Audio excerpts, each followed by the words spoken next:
Tonight is a confession. Tonight is about a mother, a son, and a DNA test that unraveled 12 years of carefully constructed truth. Tonight is about the secrets we bury so deep we start to believe they're true, and what happens when someone digs them up. Your own Miss Lovie welcomes you to another story. Before we begin, drop your city, your country, your village in the comments below. Let me know where you've joined me from tonight. Because this one might hit closer to home than you think. This one might be about the secret you're carrying right now, the lie you're protecting, the truth you're too afraid to speak. Are you ready? Good. Let's get to our story now. Sarah Mitchell lived in East Austin, Texas, where the streets hummed with live music spilling out of bars on 6th Street, where the air smelled like barbecue smoke and breakfast tacos, where the summer heat sat on your skin like a second layer of clothing you couldn't take off. It was the kind of neighborhood where artists and families mixed, where old Austin met new Austin, where people came to reinvent themselves. And Sarah had reinvented herself into the woman everyone could depend on. To her neighbors, in the small apartment complex off East Cesar Chavez, she was the reliable nurse who worked long shifts at Del Seaton Medical Center, who always had a smile even when she was exhausted, who checked on elderly residents and brought them groceries without being asked. To the other parents at the local elementary school, she was the single mother who never missed a PTA meeting, who volunteered for every bake sale, who showed up to every school event even if she had to come straight from a 12-hour shift, still wearing her scrubs. To the world, Sarah Mitchell was put together, capable, strong, the kind of woman who handled everything life threw at her with grace and grit. But behind that smile, beneath that carefully constructed image of competence and calm, Sarah carried a secret so heavy it had bent her spine for 12 years, a secret that made her heart race every time her son asked certain questions, a secret that woke her up at 3 a.m. with anxiety clawing at her chest like something trying to get out. For 12 years, she had told her son, Ethan, that his father had died young. It was a neat story. A car accident, she'd said, quick, tragic, before Ethan was born. His father never got to meet him, never got to hold him, never got the chance to be the dad he would have been. It was clean, complete, unverifiable, a beautiful lie that wrapped up all the messy truth in something easier to swallow. And for 12 years, it had worked. Ethan was 12 years old now, standing on that edge between childhood and adolescence. When boys start looking at the world with sharper eyes, when they start questioning everything their parents tell them, he was tall for his age, with his mother's dark curls and a basketball always in his hands, always dribbling, always moving. He was smart, honor roll smart, asks too many questions smart, notices things other people miss smart. And lately, he'd been noticing a lot. He noticed the way his mother's voice changed when he asked about his dad, how it got higher, thinner, like she was reading from a script she'd memorized but never quite believed. He noticed the way his grandparents exchanged glances when the subject came up, that quick look that passed between them like Morse code, communicating something he wasn't supposed to understand. He noticed there were no pictures of his father, not one. Not in albums, not in boxes, not hidden away in drawers. His mother said they'd been lost in a move, but Ethan had been in the same apartment his whole life. What move? He noticed his mother couldn't tell him where his father was buried. It's complicated, she'd say, which was her answer for everything she didn't want to discuss. I'll take you when you're older. But when was older? 13? 16? 21? When would he finally be old enough to visit his own father's grave? Sarah felt the walls closing in. Every lie required another lie to support it, like a house of cards that got taller and more unstable with each new level. Every question Ethan asked required another careful answer, another layer added to the fiction she'd built. And she knew, the way you know thunder means rain is coming, that eventually it would all collapse. She watched her son growing more curious, more persistent, and she saw her younger self in him, that same hunger for truth, that same refusal to accept easy answers. And it terrified her. Because the truth wasn't easy. The truth wasn't clean. The truth was messy and complicated and would shatter the image of herself she'd spent 12 years building. Late at night, after Ethan was asleep, Sarah would sit on her small balcony overlooking the parking lot, the sounds of East Austin drifting up, distant music, car engines, the hum of the city that never quite went silent. She'd think about Michael Turner, about the man whose name she had buried along with the truth. She'd wonder where he was now, if he ever thought about the son he'd never met, if he even knew Ethan existed, or if he'd convinced himself it was all a bad dream. She'd think about what she would say if Ethan ever found out, how she would explain why she'd lied for so long, how she would justify the deception, the erasure, the fictional father she'd created to replace the real one who'd been too broken to stay. Sarah's parents, Linda and Bob, lived in South Austin, in the house where Sarah had grown up. They were good people, church-going people, the kind who believed in family and responsibility and doing the right thing. They'd raised Sarah to be strong, to be honest, to think before she acted, which made her pregnancy at 18 even harder to explain. Linda and Bob had accepted the lie about Ethan's father because the truth was too painful to acknowledge. They'd nodded along when Sarah told them the story about the car accident, even though they'd seen the cracks in the narrative, even though they'd noticed their daughter couldn't look them in the eye when she told it. They'd made a silent agreement to protect the fiction, to shield their grandson from complicated truths, to let Sarah handle her past however she needed to. But recently, Linda had pulled Sarah aside after Sunday dinner and said, "He's asking more questions, baby. He's getting older. At some point, the truth is going to find its way out, whether you want it to or not." Sarah had nodded, throat tight, and said, "I know. I just need a little more time." But time, she was learning, was something you couldn't control. Time didn't care about your careful plans or your protective lies. Time just moved forward, relentless and indifferent, carrying you toward moments you weren't ready for. And Sarah Mitchell's moment was coming fast. It was coming wrapped in innocent blue paper, disguised as a birthday gift from a friend who thought DNA tests were fun, who had no idea he was handing a 12-year-old boy a grenade with the pin already pulled. The lie that Sarah had built her entire adult life on was about to explode. And when it did, nothing would be able to stop the truth from destroying everything she'd built to hide it. Truth doesn't knock politely and wait to be invited. Truth kicks down the door and demands to be seen.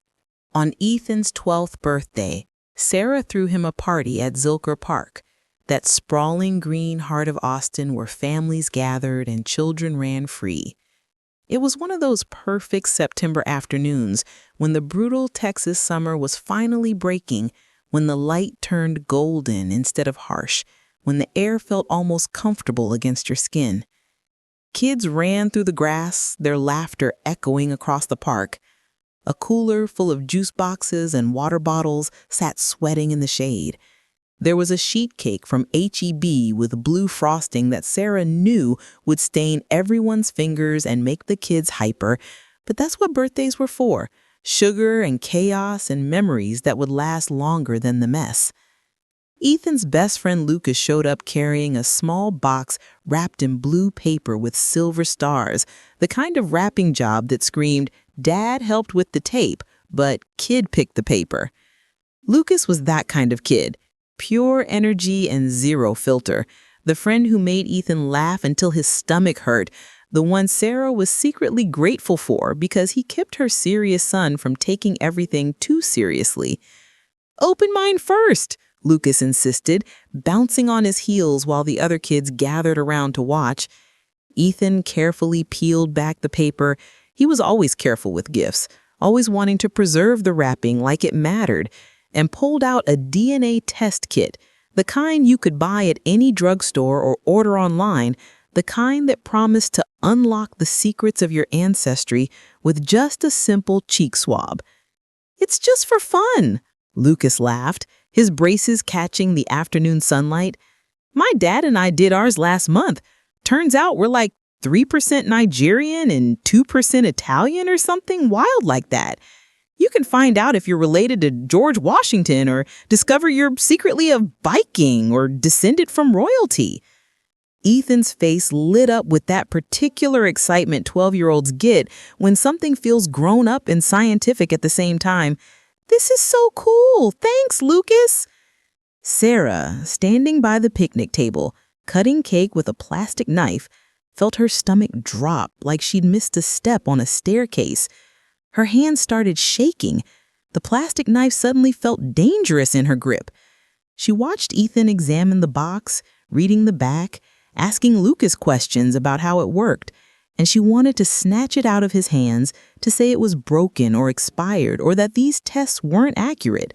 She wanted to throw it away and pretend this never happened, but she couldn't.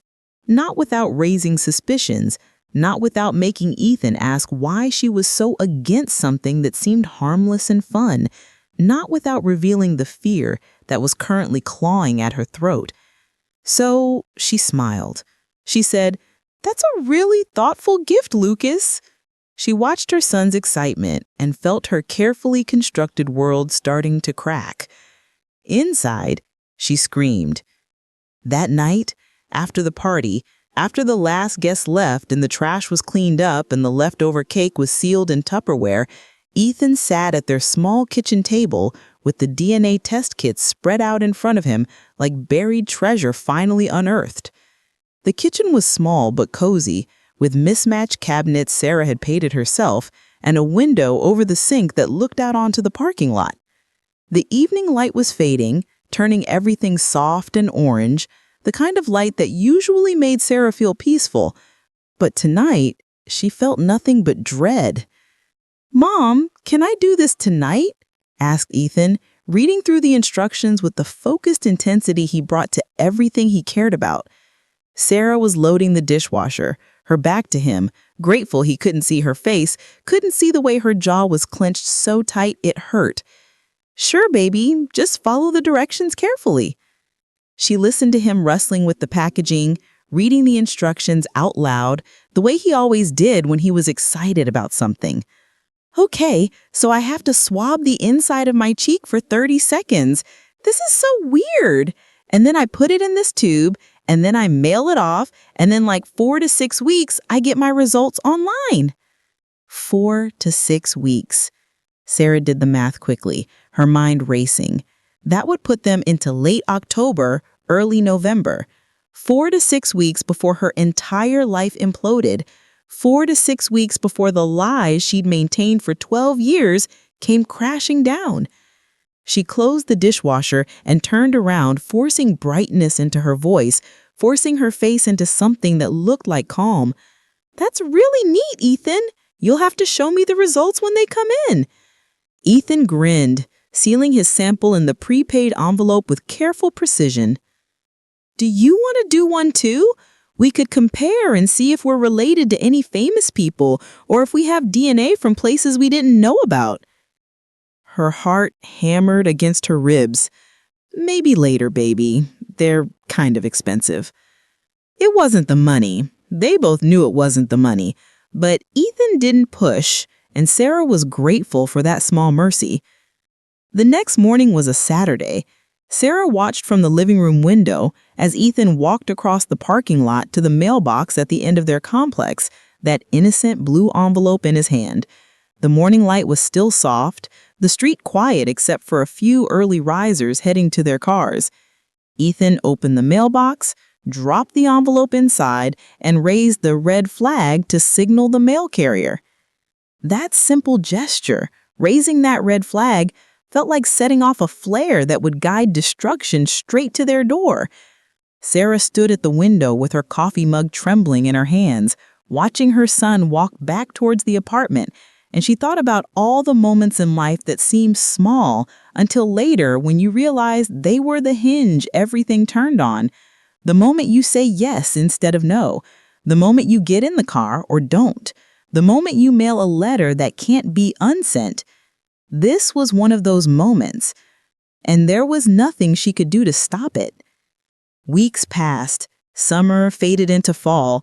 Austin's heat finally broke, replaced by those perfect October days when the city felt alive in a different way. Windows open, people outside, the burnt orange of UT game days coloring everything. Ethan asked about the DNA results occasionally, mostly at dinner, casually, the way kids ask about things they're interested in, but not obsessed with. "How long did Lucas say his took?" Sarah would ask, trying to sound normal. "Like 5 weeks, I think, so maybe another week or two?" Sarah would nod and change the subject and try not to think about the clock ticking down to detonation. But mostly Ethan forgot about it. He was 12, busy with school and friends and basketball practice and video games. The DNA test became just another thing he'd done, fading into the background of his daily life. Sarah didn't forget. She couldn't forget. Every day she came home from work and checked the mail with her heart in her throat, dreading and expecting the envelope that would destroy everything. But the results didn't come in the mail. They came in an email. It was a Wednesday afternoon in late October when Sarah was at work checking a patient's vitals and thinking about what to make for dinner. Ethan was at his grandparents' house after school where Linda was teaching him to make her famous peach cobbler, where he was safe and supervised and happy, where he had his tablet. At 3:47 p.m., while Sarah was adjusting an IV drip and Ethan was measuring flour at his grandmother's kitchen counter, his tablet pinged with a new email notification. The subject line read, "Your DNA results are ready." And just like that, 12 years of carefully constructed lies were about to crumble into dust. Ethan was sitting at his grandparents' kitchen table, helping his grandmother roll out pie dough, his hands dusted with flour, when he heard the ping. He wiped his hands on a dish towel and grabbed the tablet from the counter, expecting maybe a message from Lucas or a notification about some game update. Instead, he saw that subject line, "Your DNA results are ready." His heart jumped with excitement, the DNA test he'd almost forgotten about. He tapped on the email, entered his password, and waited for the page to load, imagining colorful pie charts showing he was mostly European, with maybe some surprising ethnicity thrown in, maybe proof he was related to some historical figure or celebrity. What loaded on the screen was nothing like he expected. The ethnicity breakdown was there, interesting but not shocking, showing he was primarily European with some African and indigenous American ancestry mixed in. But below that was another section, a section he hadn't anticipated, labeled DNA relatives. And at the very top of that list, marked with a special icon indicating a close match, was a name Ethan had never heard before. Michael Turner. Predicted relationship, father. Shared DNA, 49.8%. Confidence, extremely high. Ethan stared at the screen.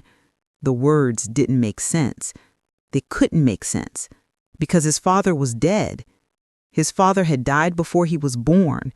His mother had told him that his whole life. A car accident, tragic, final, no grave to visit because it was too painful, too complicated. But the screen said different. The screen said his father was alive. The screen said his father's name was Michael Turner. The screen said his father existed somewhere in the world, breathing, living, while Ethan had spent 12 years believing he was dead. He read it again, then again. His hands started shaking. The flour-dusted tablet screen blurred as his eyes filled with tears he didn't understand yet. "Grandma?" he said, and his voice came out strange, small, not like his own voice at all. "Grandma, it says my dad is alive."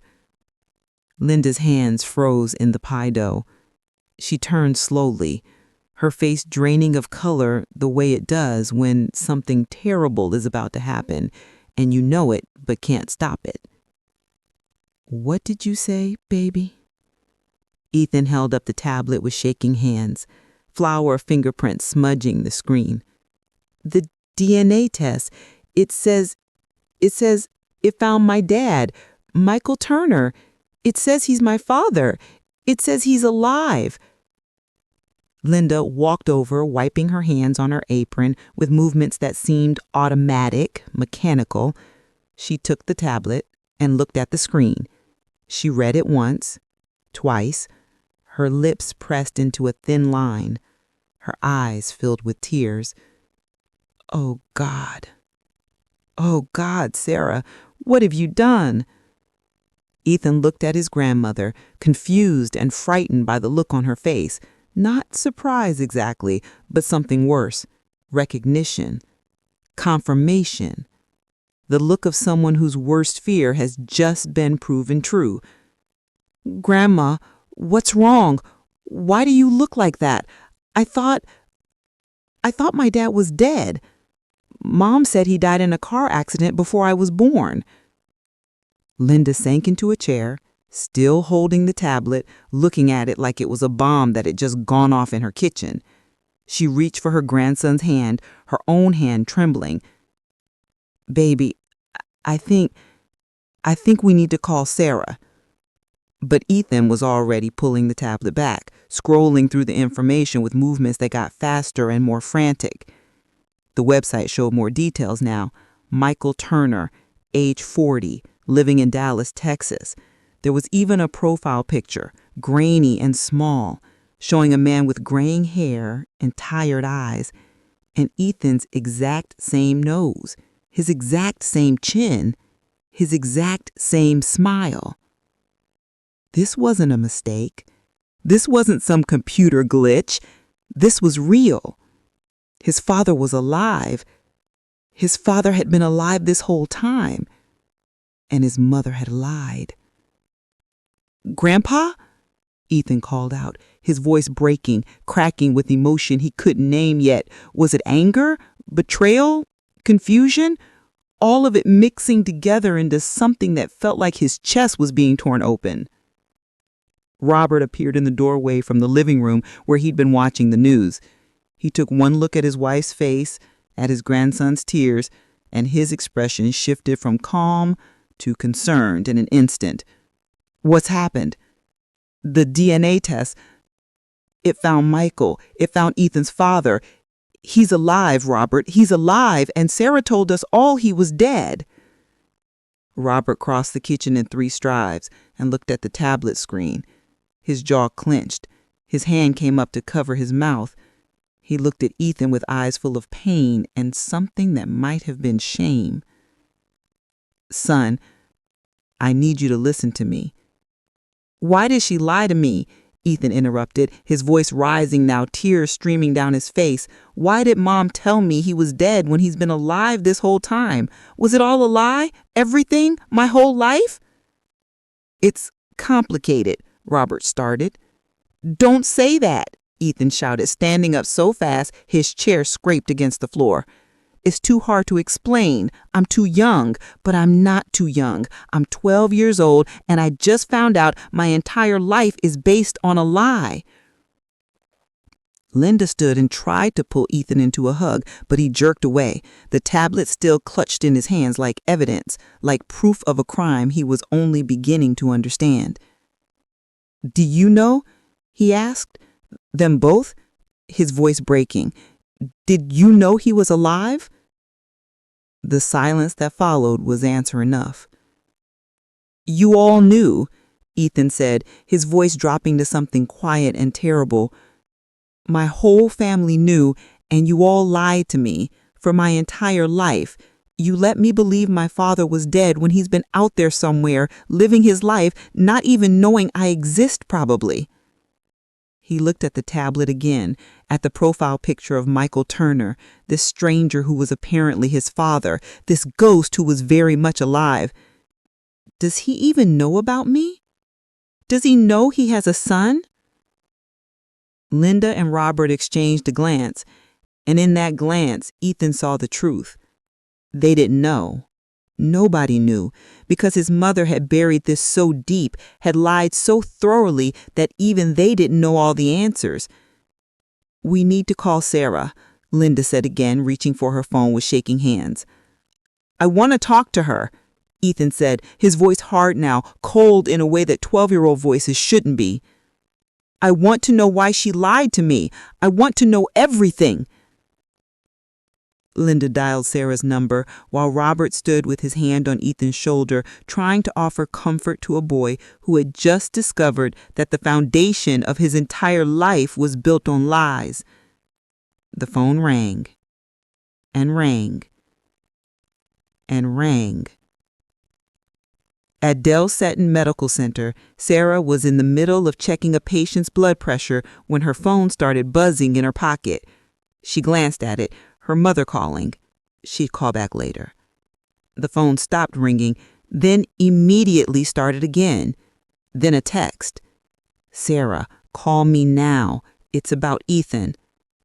Sarah's heart stopped. She excused herself, stepped into the hallway, and called back with hands that had started shaking before she even knew why. "Mom? What's wrong? Is Ethan hurt?" "He's not hurt, but Sarah, the DNA test, it came back. It found Michael. It says he's alive. Ethan knows Sarah. He knows everything." The hallway tilted. Sarah reached out and braced herself against the wall. "That's not possible." "It's already happened. He's here. He's upset, and he wants answers I can't give him. You need to come here, right now." Sarah closed her eyes. 12 years.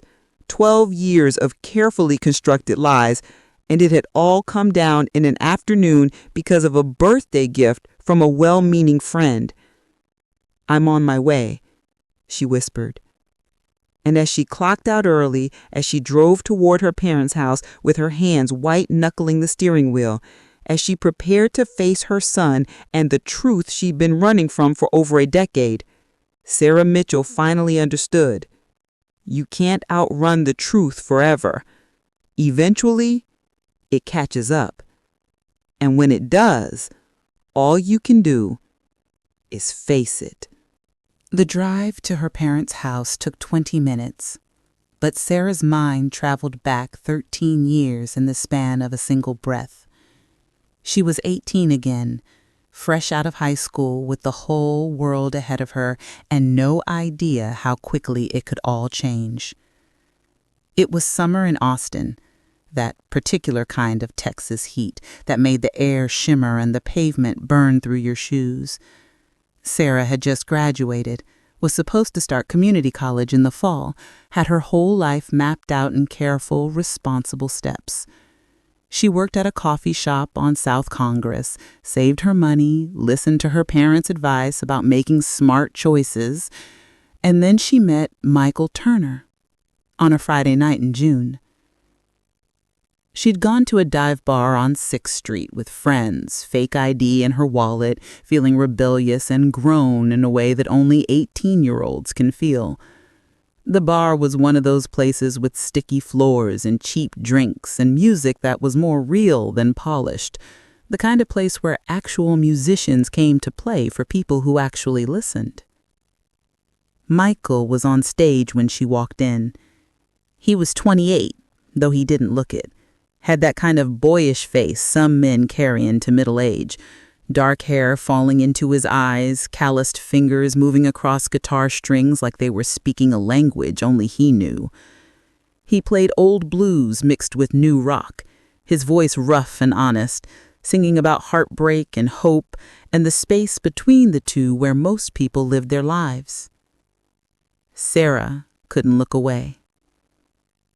After his set, he found her at the bar, bought her a drink she was too young to have legally, asked her name, smiled at her like she was the most interesting person in the room, when Sarah knew she was just another 18-year-old girl trying to seem older than she was.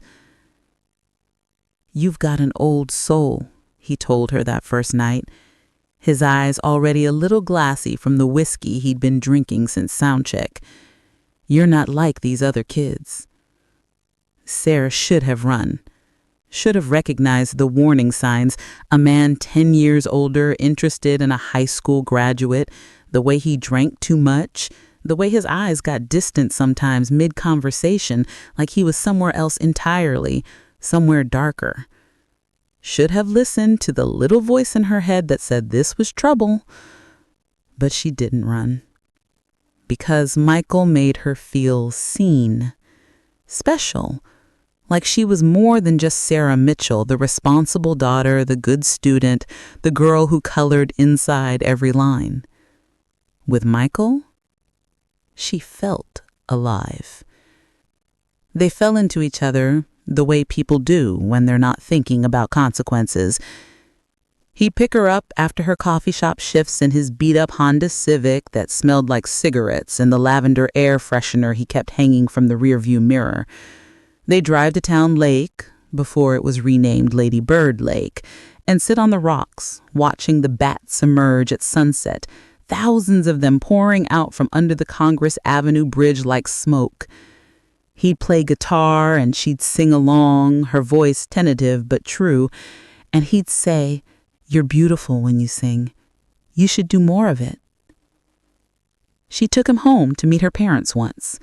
Linda took one look at Michael, at his tattoos visible beneath his rolled-up sleeves, at his torn jeans, at the way he couldn't quite meet their eyes, and said afterward, "Sarah, that man is trouble. I know you think you know better, but trust me, that is not a man who can take care of himself, much less take care of you." Robert had been more direct. "He's too old for you, and he's got problems written all over him. Walk away now before this gets complicated." But Sarah, like every 18-year-old who thinks they know better than their parents, ignored the warnings. She told herself they were being judgmental, that they didn't understand Michael, that age didn't matter when it was real love, that she could help him with whatever problems they saw. She learned quickly that she was wrong about almost all of it. Michael carried darkness Sarah couldn't name and didn't understand. He'd be fine for weeks, charming, attentive, full of plans for their future, talking about moving to Nashville or Los Angeles, making it big, building a life. Then something would shift. He'd disappear for days, wouldn't answer calls, would show up at her apartment at 3 a.m. looking hollow and lost, smelling like whiskey and regret. "I'm sorry," he'd say every time. "I got in my head. I needed to be alone. You know how I get." Sarah didn't know, but she learned. She learned that Michael battled demons she couldn't name and didn't understand. She learned he drank to quiet voices only he could hear. She learned he'd been in and out of rehab twice before she met him. She learned his own family had given up on him years ago, had stopped answering his calls, had decided loving him hurt too much. She learned that loving someone who's drowning is like trying to save them without knowing how to swim yourself. You just end up going under with them. When Sarah found out she was pregnant, she was 3 months into community college and 3 months away from her 19th birthday. She took the test in a gas station bathroom, hands shaking so hard she almost couldn't read the result. 2 pink lines. Positive.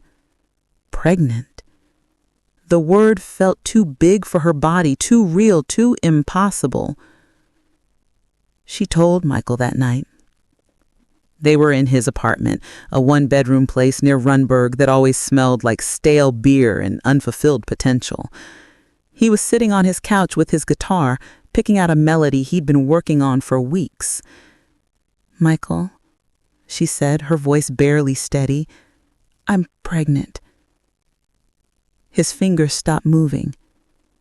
He looked at her, really looked at her, and she saw something flicker across his face. Fear, recognition, the realization that this was the moment his life split into before and after. "Are you sure?" he finally asked. "I took 3 tests. I'm sure." He set down the guitar with careful movements, like it might break if he wasn't gentle. "What do you want to do?" "I want to keep it," Sarah said, surprised by the certainty in her own voice. "I want to keep the baby." Michael nodded slowly. Okay,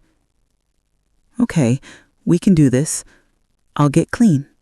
For real this time. I'll get a better job. I'll be there. I promise, Sarah, I promise. I'll be there." And in that moment, sitting on that couch, in that apartment, he absolutely meant it. The problem wasn't his intentions. The problem was his follow-through. For 1 month after she told him, Michael did get clean. He stopped drinking, started going to AA meetings, got a job doing construction that paid better than playing bars.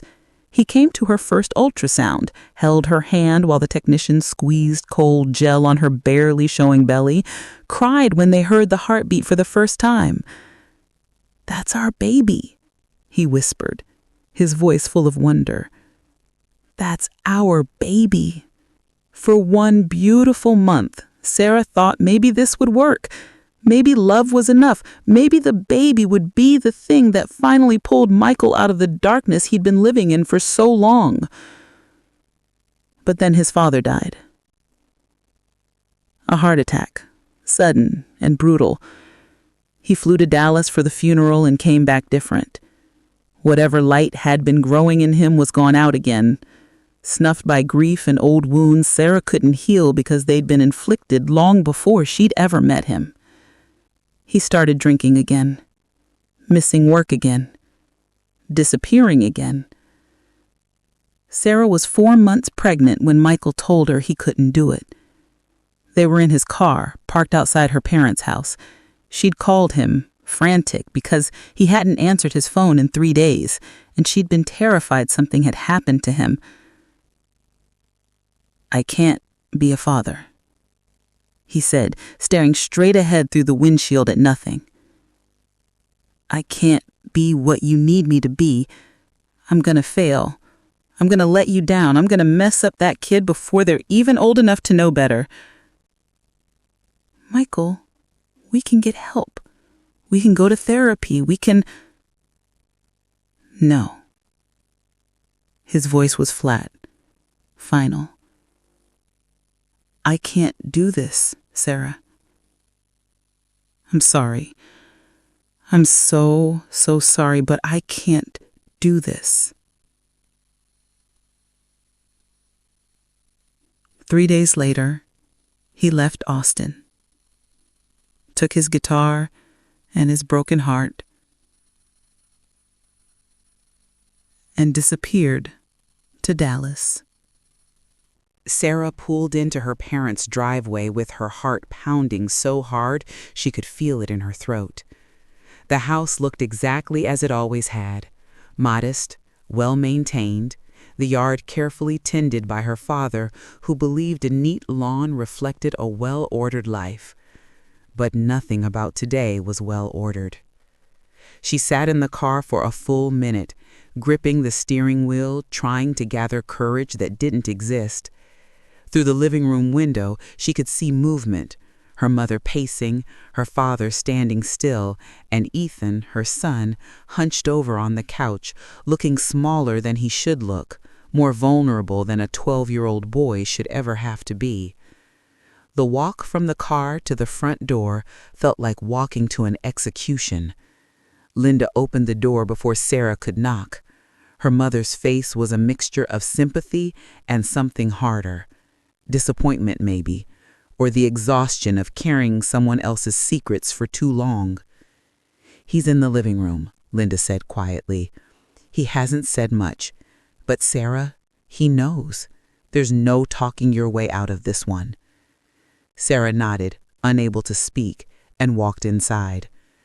The living room felt smaller than she remembered, the walls pressing in. Family photos lined the mantel: Sarah as a baby, Sarah's graduation, Ethan at various ages, smiling, happy, unaware that half his story was fiction. Her father stood by the window, arms crossed, his face unreadable. Ethan sat on the couch, still holding his tablet, the DNA results still displayed on the screen. He looked up when Sarah entered, and the look in his eyes made her want to run, to disappear, to be anywhere but here, facing the truth of what she'd done. "Mom," Ethan said, and his voice was steady but cold, controlled but breaking underneath. "The DNA test says my father is alive. His name is Michael Turner. He's 52 years old. He lives in Dallas. And according to this website, we share 49.8% of our DNA, which makes him my biological father." Sarah's mouth dried. The room tilted. She opened her mouth, but no words came out. "You said he died," Ethan continued, his voice rising now, the first crack in his carefully maintained composure. "You said he died before I was born, in a car accident. You said he never got to meet me. You said that was why there were no pictures, no grave to visit, no nothing, because he died." "Ethan," Sarah managed to say. "Were you going to tell me?" Ethan stood up, the tablet clutched in his hand like evidence. "Ever? Or were you just going to let me live my whole life thinking my dad was dead when he's been alive this whole time, probably not even knowing I exist?" Sarah's eyes filled with tears. She looked at her son, at this boy who was becoming a young man right in front of her, and she saw the betrayal written across his face, the trust she'd broken, the foundation she'd shattered. "I was trying to protect you," she said, her voice barely above a whisper. "Protect me from what?" Ethan's voice cracked now, emotion flooding through. "From the truth? From knowing my own father? From having the chance to decide for myself whether I wanted to meet him or not? From getting hurt," Sarah's voice rose to match his. "From being rejected, from finding out that your father was a mess, that he couldn't handle being a parent, that he left when you were 4 months pregnant because he couldn't handle the responsibility. So what was I supposed to do? Spend the next 18 years explaining why your father promised to be there and then wasn't? Why he said he loved you but couldn't stay sober enough to prove it? You were supposed to tell me the truth." Ethan's voice cracked with the kind of pain that comes from having your entire reality rewritten in an afternoon. "Even if it hurt, even if it was complicated, even if it meant I had to deal with hard stuff. You were supposed to trust me enough to handle the truth instead of lying to me every single day for my entire life." The room fell silent except for the sound of both of them crying. Linda stood in the doorway, tears streaming down her own face. Robert had his hand over his mouth, looking older than Sarah had ever seen him look. "Does he even know about me?" Ethan asked, his voice smaller now, younger, the question of a child who needed an answer, even if that answer hurt. Sarah's silence was an answer enough. Ethan stared at her, disbelief mixing with betrayal. "You never told him. You never even gave him the chance to know I existed." "He knew I was pregnant when he left," Sarah said weakly. "He knew and he chose to go anyway." "But did he know I was born? Did he know whether I was a boy or a girl? Did he know my name? Did he know anything about me? Or did you just cut him off completely?" Sarah looked at the floor. "I changed my number. I didn't tell him when you were born. I thought it was better if he didn't know. Better if he thought maybe I'd lost the pregnancy, maybe moved on, maybe found someone else. I thought it was kinder to let him believe he dodged that bullet." "Kinder to who?" Ethan asked. "To him or to you?" The question hung in the air like smoke. "You made it so I could never know him," Ethan said, his voice breaking. "You made it so he could never know me. You didn't just lie about him being dead. You made him dead to me, to him, to everyone. You erased him from my life and from his own life, and you never even asked if that's what either of us wanted." "I was 18 years old," Sarah shouted. "I was pregnant and alone and terrified. I was trying to survive. I was trying to give you a good life without the chaos of a father who couldn't get his act together." "But it wasn't your choice to make," Ethan shouted back. "It was my life, my father, my story, and you decided all by yourself that it was better off with a dead hero than a living, flawed human being." "Yes," Sarah's voice cracked. "Yes, I did. Because I loved you. Because I wanted you to grow up feeling wanted, not wondering every single day why your father couldn't be bothered to stick around. Because I didn't want you to spend your childhood making excuses for a man who chose himself over his own child. So you made me make excuses for a ghost instead." Ethan's face was red, his voice hoarse from shouting. "Do you know how many times I've lied to people about my dad? How many times I've had to make up stories about how he died because you gave me no details? How many times I've pretended I was fine with not having a father when really I was just confused about why he left no pictures, no letters, no nothing." Sank on the couch, her whole body shaking. "I'm sorry, Ethan. I'm so sorry. I thought I was doing the right thing. I thought I was protecting you." "You were protecting yourself," Ethan said, and the words landed like stones. "You were protecting yourself from having to admit you fell in love with the wrong person, from having to explain to people that my father left, from having to deal with the mess of co-parenting with someone unstable. You were protecting your image, your story, your feelings, not mine." And the terrible thing was, he was right. Sarah had told herself for 12 years that every choice she made was for Ethan's benefit. But underneath all those justifications was a simpler truth. She'd been ashamed. Ashamed that she'd trusted Michael. Ashamed that she'd gotten pregnant at 18. Ashamed that she'd been left. And it was easier to invent a tragedy than to admit she'd been abandoned. "You're right," Sarah whispered. "You're absolutely right. I was protecting myself too. And I'm sorry. I'm so, so sorry." Ethan grabbed his backpack from the floor. "I need to think. I need to be alone. I need to not be here right now." "Ethan, wait!" Sarah reached for him, but he stepped back, not wanting to be touched, not wanting comfort from the person who'd caused the pain. "I'm going to the park," Ethan said. "Don't follow me. I need space." He walked out, letting the door close behind him with a decisive click that sounded like a chapter ending.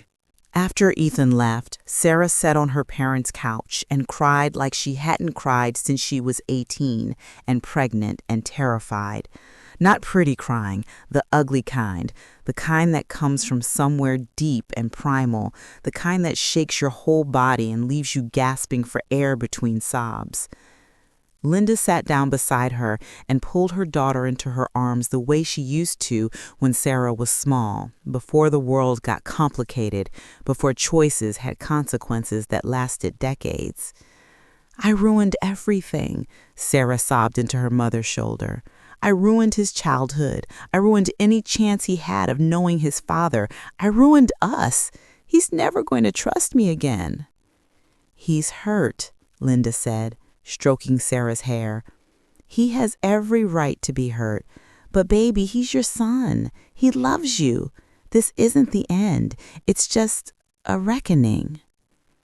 Robert stood by the window, watching Ethan across the street in the park, sitting on a swing that was probably too small for him now, staring at his tablet.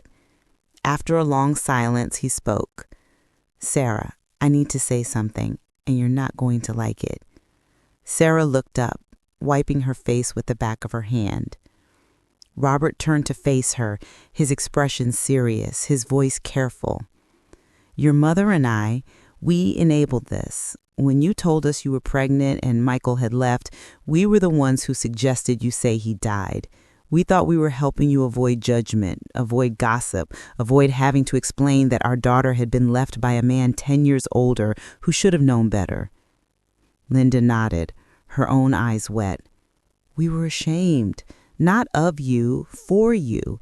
We didn't want people looking at you differently, treating you differently. We didn't want them to see you as the girl who'd been abandoned. So we helped you build the lie, and we helped you maintain it all these years."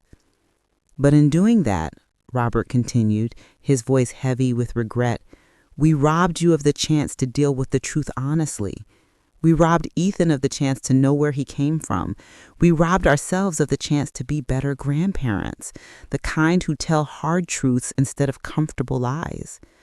Sarah stared at her parents, seeing them differently now. Not as the pillars of strength and wisdom they'd always seemed to be, but as people who'd made their own mistakes, who'd prioritized comfort over honesty, who'd helped build a house of cards that was always going to collapse eventually. "You were 18, Linda said softly, "pregnant, scared, and heartbroken. Of course you wanted an easier story. Of course you wanted to avoid the pain of explaining that Michael left. And we should have been strong enough to tell you that the truth, no matter how hard, was better than a lie. But we weren't. We chose the easy path too." "So what do we do now?" Sarah asked, her voice small and lost. "We tell the truth," Robert said simply. "All of it, to Ethan, to each other, to ourselves. No more protecting anyone from uncomfortable realities. The truth is, Michael left because he couldn't handle being a father. The truth is, you were so hurt, you decided to erase him rather than deal with him. The truth is, we all chose the lie because it was easier. And now we deal with the consequences." "He wants to meet him," Sarah said. "I saw it in his eyes. He's going to want to find him." Linda nodded. "Probably. And that's his right. He deserves to know his father, even if his father disappoints him." "What if he hurts him?" Sarah's voice broke on the question. "What if Ethan reaches out and Michael rejects him? What if he's still the same mess he was 13 years ago? What if Ethan builds up this fantasy of who his father is and then reality destroys it?" "Then you'll be there to help him through it," Robert said. "That's what parents do. We don't protect our children from every possible pain. We love them through the pain when it comes." Sarah thought about that. For 12 years, she'd believed her job was to shield Ethan from the truth about his father, to create a narrative where Michael was a tragedy instead of a choice, where absence was fate instead of abandonment. She thought protection meant prevention, preventing questions, preventing pain, preventing reality from intruding on the story she'd carefully constructed. But maybe that was never her job. Maybe her job was to be honest and then be present for whatever came after that honesty. "I need to find him," Sarah said, wiping her face. "I need to find Michael. If Ethan wants to meet him, it should be on our terms, with me there, not with Ethan reaching out on his own through some DNA test website message." "Do you know how to reach him?" Linda asked. "No, but if a DNA test can find him, I can find him too." That night, after Sarah had gone home and Ethan had returned from the park, silent but no longer actively angry, just emotionally exhausted, Sarah sat at her kitchen table with her laptop open, searching for Michael Turner in Dallas, Texas. It was easier than she expected. A simple Google search, a scan through social media, a few clicks. There he was, older, grayer, heavier than the 28-year-old she'd known, but unmistakably him. Same eyes, same slight smile in his profile picture, same hands that had once played guitar for her by the lake. His Facebook profile was sparse, but public. A few photos of him with a guitar, posts about local music shows, a check-in at an AA meeting from 3 months ago with the caption, 5 years sober today, one day at a time. 5 years sober. Sarah stared at that post for a long time. 5 years meant he'd gotten clean around the time Ethan turned 7. 5 years meant he'd been sober for almost half of Ethan's life. 5 years meant maybe, just maybe, he wasn't the same man who'd left her 13 years ago. She opened a message window, stared at the blank space, started typing and deleting, trying to find words that could bridge 13 years of silence. Finally, she wrote, "Michael, this is Sarah Mitchell. I don't know if you remember me, but we knew each other in Austin about 13 years ago. I'm reaching out because our son, Ethan, is 12 years old now, and he took a DNA test that identified you as his father. He knows you're alive. He wants to meet you. If you're interested, we can arrange something.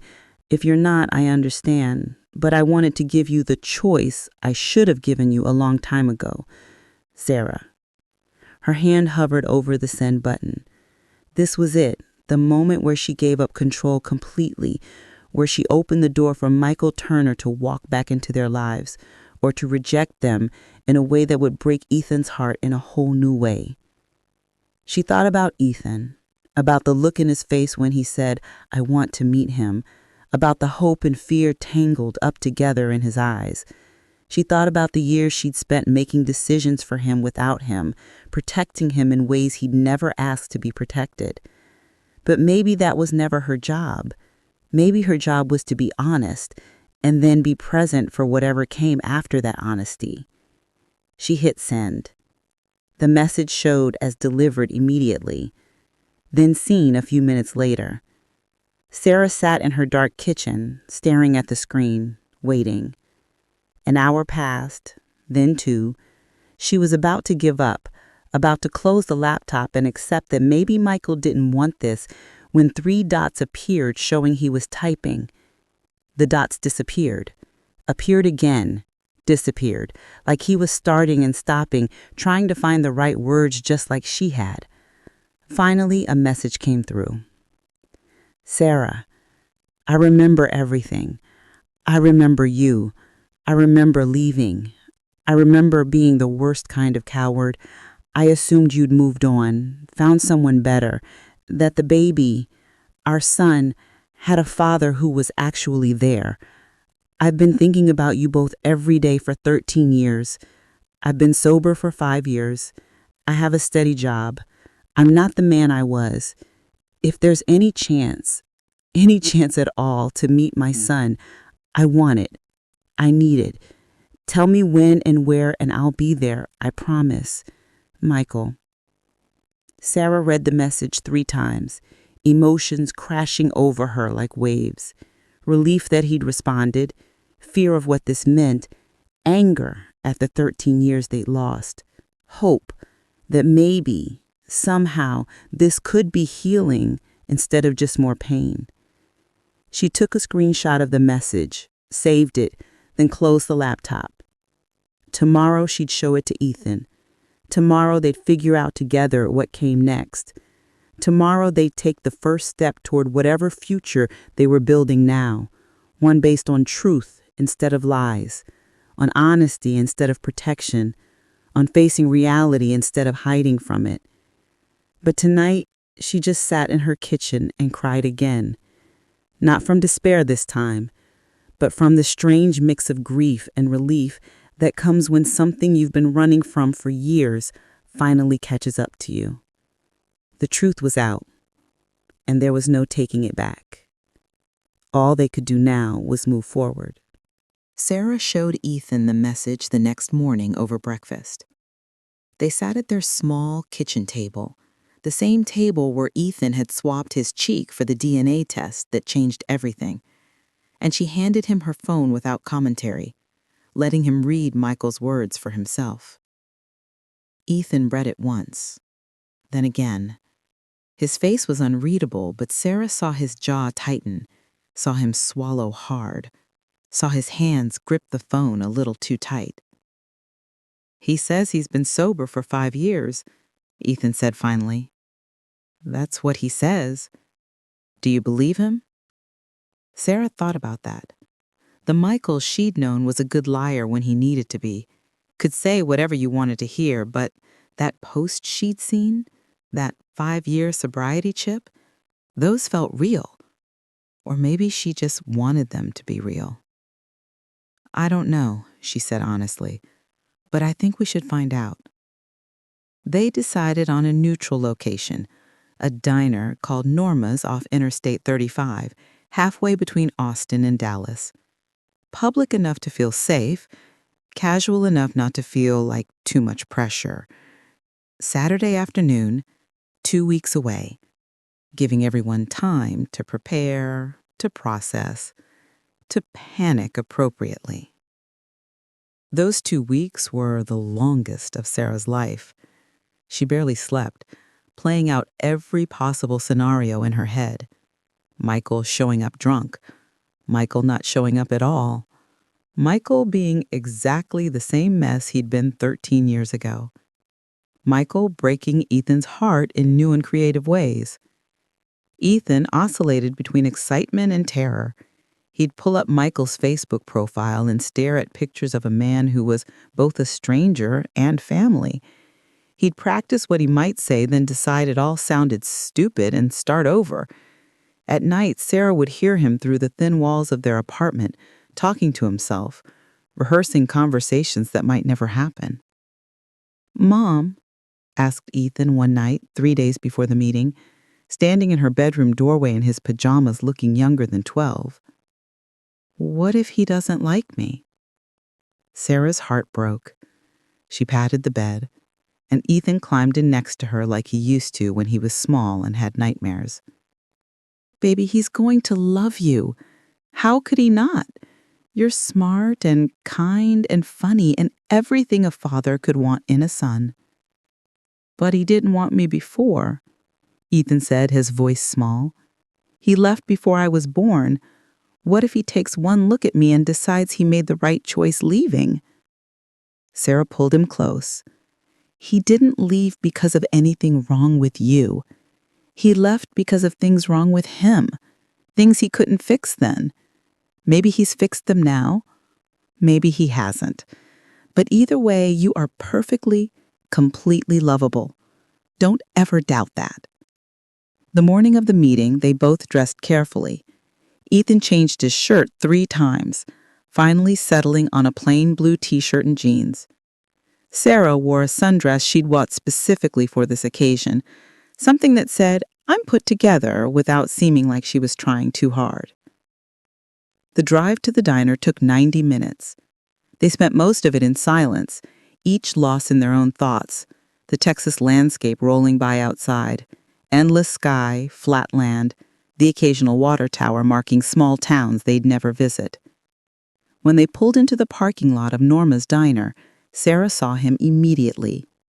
Michael was standing outside, leaning against an old Ford pickup truck, hands in his pockets, his posture screaming nervous. He was heavier than the 28-year-old she'd known, had that solid weight that comes from regular eating instead of substituting meals with alcohol. His hair was streaked with gray and receding at the temples. He wore a button-down shirt tucked into clean jeans, and even from the parking lot, Sarah could see his hands shaking. "That's him," Ethan whispered. "That's him," Sarah confirmed. They sat in the car for a full minute, neither moving, both staring at the man who had been dead for 12 years, but was very much alive and terrified. "We can leave," Sarah said, "right now. We can turn around and drive home, and you never have to see him if you don't want to." Ethan shook his head. "I need to do this." They got out of the car. Michael saw them and straightened up, his face transforming from nervous to something Sarah couldn't quite read. Hope, mixed with fear, mixed with wonder, mixed with regret, all of it happening at once. As they walked toward him, Sarah watched Michael's eyes lock onto Ethan, saw the exact moment he recognized himself in his son's face, saw his eyes fill with tears. When they were about 10 feet apart, everyone stopped. Michael spoke first, his voice rough like he'd swallowed gravel. "You look just like me, when I was your age. Same hair, same eyes, Same. He stopped, unable to finish the sentence through his tears. Ethan didn't say anything, just stared, taking in every detail of the man who was both stranger and father. Can we, Michael gestured toward the diner, can we sit down, talk? Inside, they found a booth in the back.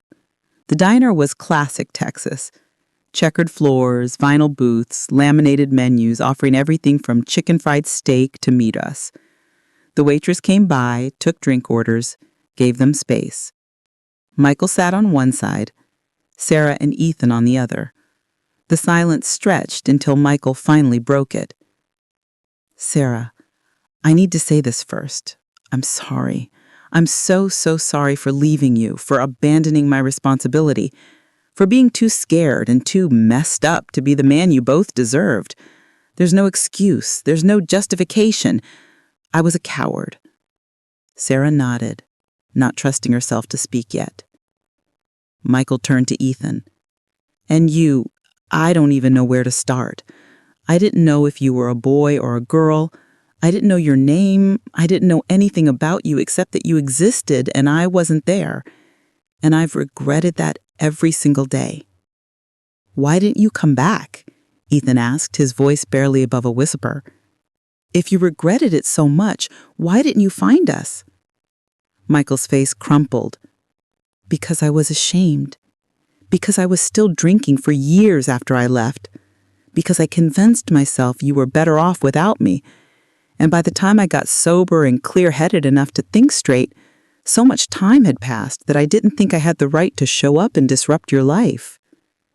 You didn't have the right not to try, Ethan said, and the simple truth of it hung in the air. Michael nodded. You're absolutely right. Are you still drinking? Ethan asked, the question that mattered most. No, Michael said firmly. I've been sober for 5 years, 2 months, and 21 days. I go to meetings twice a week. I have a sponsor. I work at a music store and teach guitar lessons. I'm not rich and I'm not perfect, but I'm sober and I'm stable. And I'm nothing like the man who left your mother. They talked for over 2 hours. Michael told Ethan about his own childhood, about the addiction that ran in his family, about hitting bottom and finally climbing out. He showed Ethan videos on his phone of him playing guitar at open mic nights. He asked questions about school, about sports, about what Ethan liked to do, what he wanted to be when he grew up. Sarah watched them talk, watched Ethan slowly relax, watched Michael be present in a way he'd never been present before. It wasn't forgiveness, not yet, but it was the possibility of it. When they finally left the diner, Ethan turned to Michael. Can we do this again? Can we keep talking? Michael's eyes filled with tears again. I would like nothing more. But slow. We go slow. You have to earn this. Michael nodded. I understand. Whatever you both need, I'll show up. I promise. I'll show up. As they drove home, Ethan was quiet, but not angry quiet. Thoughtful quiet. Mom, Ethan finally said, I'm still mad at you for lying, but I get it now, a little bit, why you did it. Sarah's eyes filled with tears. Thank you for saying that. He seems okay. Sad, but okay. Yeah, he does. And slowly, carefully, impossibly, they began to build something new. 3 years passed. Not quickly. Healing never happens quickly. But they passed, day by day, moment by moment, each small choice building towards something that started to feel like family. Michael kept his promise. He showed up. Not perfectly. There were times when his recovery required him to cancel, times when he needed to prioritize his sobriety over consistency, but he was honest about it. He called, he explained. He never just disappeared the way the old Michael would have. He came to Austin twice a month. They met for lunch, for basketball games, for walks around Town Lake. Michael taught Ethan to play guitar, his patience surprising Sarah, his gentleness with their son revealing a version of him she'd never known existed, or maybe it had always existed, buried under addiction and fear, finally given space to breathe. For Ethan's 14th birthday, Michael drove down with a gift that made both Sarah and Ethan cry, an acoustic guitar. Not expensive, but well made, with Ethan's initials inlaid on the fretboard. "I figured you needed your own," he said, "so you can practice. So maybe one day we can play together for real." Ethan hugged his father for the first time since they'd reconnected. It was brief, awkward, the kind of hug teenage boys give when they're not quite comfortable with physical affection, but need it anyway. But it was real. Sarah watched from the kitchen doorway and felt something release in her chest, some last piece of resentment or fear that she'd been holding on to. She'd spent 2 years watching and waiting for Michael to disappoint them, for him to revert to who he'd been, but the other shoe never dropped. Michael wasn't perfect. He struggled sometimes. There were months when the cravings were stronger, when you could see the effort it took him to stay clean. But he stayed. He showed up. He did the work. Linda never fully warmed to Michael. She was civil at family gatherings, but her eyes still held caution, still watched for signs of backsliding. Robert was more forgiving, seeing in Michael someone who genuinely changed, who'd done the hard work of becoming better. By the time Ethan turned 15, their new normal felt almost unremarkable. Michael was simply part of the family now. Not in the traditional sense, not living with them or co-parenting in any official capacity, but present, real, there. One Sunday afternoon, the three of them sat in Sarah's living room after Michael had helped Ethan with a particularly difficult algebra assignment. The afternoon light was golden, streaming through the windows, making everything feel softer. "I need to tell you something," Michael said, looking at Ethan. "I've been wanting to say this for a while, but wasn't sure how." Ethan looked up from his phone, suddenly alert. Michael took a breath. "When your mom first reached out, when she told me you wanted to meet me, I almost said no. Not because I didn't want to meet you. I'd wanted that for 13 years, but because I was terrified I'd let you down again, that I'd start strong and then fail and give you one more reason to hate me." "I never hated you," Ethan said quietly. "Maybe not, but you had every right to. The truth is, son, I've been walking on eggshells for 3 years, trying to be perfect, trying to make up for 13 years of absence in every interaction, trying to be the father I think you deserve instead of just being honest about who I am." "So who are you?" Ethan asked. Michael smiled sadly. "I'm a man who made terrible choices when he was young and hurt people he loved. I'm an alcoholic who will be in recovery for the rest of his life.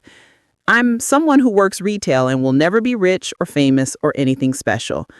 And I'm your father, which is the most important thing I'll ever be, and the thing I'm most terrified of screwing up." "You're not screwing it up," Ethan said. "You're here. That's what matters." "I want to be more than just here. I want to be someone you're proud of." "I am proud of you. You could have stayed gone. You could have ignored Mom's message, but you didn't. You showed up. You keep showing up. That's brave." Sarah, watching this exchange, felt her eyes well up. When did her son become so wise? That evening, after Michael left for Dallas, Ethan came to Sarah's room. She was folding laundry, one of those endless tasks of single motherhood. "Mom, I need to tell you something." Sarah set down the shirt she was folding. "Okay." "I forgive you for lying. I understand now why you did it. You were young and scared and hurt, and you were trying to protect me. You made a mistake, but it came from love, and I forgive you." The words hit Sarah like a wave. She'd been waiting 3 years to hear them, had stopped expecting them, had made peace with the possibility that Ethan might carry that anger forever. "Thank you," she whispered. "That means everything." I'm glad it happened, Ethan continued. The DNA test? I'm glad I found out, because now I have my dad. It's not the way other people's families look, but it's ours, and I think I'm better for it. Sarah pulled her son into a hug, and they stood there in her bedroom, surrounded by unfolded laundry and afternoon light, and everything felt right in a way it hadn't in years. So wherever you are right now, sitting in your car before walking inside, lying in bed scrolling while your family sleeps, or standing in your kitchen with cold coffee you forgot to drink, hear Miss Lovie tonight. Secrets can protect us, but they can also destroy us. Sarah's lie lasted 12 years. She built a whole life on top of it, believing she was protecting her son, protecting herself, protecting everyone from painful truths. But the lie became its own kind of pain, its own kind of prison that locked all of them away from the truth. The DNA test forced her to face what she'd been running from. And yes, it hurt. It hurt like hell. There were tears and anger and broken trust and moments when it seemed like everything was falling apart. But on the other side of that falling apart was something real. Michael had 13 years he can't get back. 13 years of his son's life he missed. First steps and first words and first days of school and Little League games, he missed it all because he ran from responsibility, from himself, from the hard work of being present. But when he got the chance to come back, when Sarah opened that door, even though it terrified her, he walked through it and he stayed. Not perfectly, not without struggle, but he stayed. And Ethan learned that families don't have to be perfect to be real, that parents make mistakes, that truth matters more than comfort, that it's never too late to be honest, that love can survive lies, but it thrives in truth. Whatever secret you're carrying, whether it's about paternity or addiction or past choices or present struggles, ask yourself, is this lie protecting someone, or is it just protecting you from uncomfortable truth? Because the truth might hurt for a season, but lies hurt forever.